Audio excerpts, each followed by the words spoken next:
Hi folks, Cynthia Deeren, founder of Deeren & Associates, here with you at DNA's Sydney headquarters.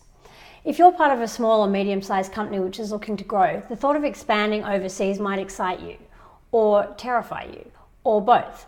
Either way, when you consider the time, resources and energy involved in launching a new venture in a new country, it can be a pretty daunting prospect. Where to start? How to do it? Who to talk to? Do you even have time to launch offshore and still maintain your core business?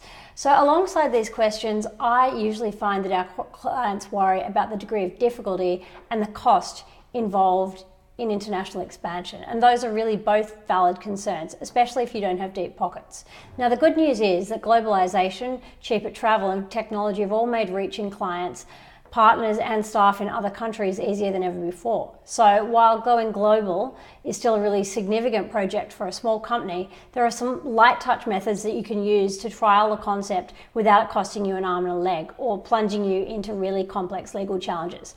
Today, I want to give you my top 3 suggested ways of trialing your international expansion. So the first one is create a strategic alliance. A strategic alliance is a relationship between 2 or more companies to pursue a set of agreed upon goals. They do this, but they remain independent organizations. So in other words, 2 companies get together, they agree to do a project for a period of time, they take the expertise and advantage which the other company has and they leverage it, and they do that without taking on the risk of merging their operations or bearing the cost of getting the other company's assets for themselves. And there are some really awesome examples of highly successful international strategic alliances. Check out the link in the chat box below.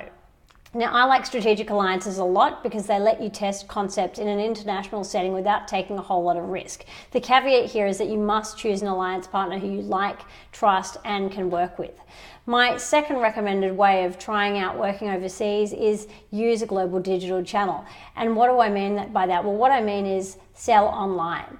This channel can be a great option for SMEs in both the goods sector and in some parts of the services sector. Now, there are a few benefits of using a global digital channel, and these include lower startup and running costs, being able to operate from anywhere and at the same time reach customers everywhere, and the fact, of course, that your business is always open, even while you're sleeping. My third recommendation in terms of a light touch way of taking your company offshore is to license your IP. So if you're a service provider, it might be unclear to you how you can sell what you do offshore, particularly if you're a very small operation. Don't despair. You might be able to license your intellectual property, and that means that you give another company the right to use your methodology to create your product or service in return for a fee and subject to certain conditions. Now, licensing can apply to a whole range of areas, from a specific technique for giving physiotherapy to dogs and cats, to a proven methodology for teaching dance to children. The key thing is that you need something that is different, unique, and fantastic. Now, for example, we work with a client who has a technology for smoking eggs. She's planning to license that process for that product to large companies around the world. My question for you, what's one low-risk, low-cost channel for taking your business offshore that you could investigate and implement this year? Let me know in the comments below. Thanks, guys. See you soon.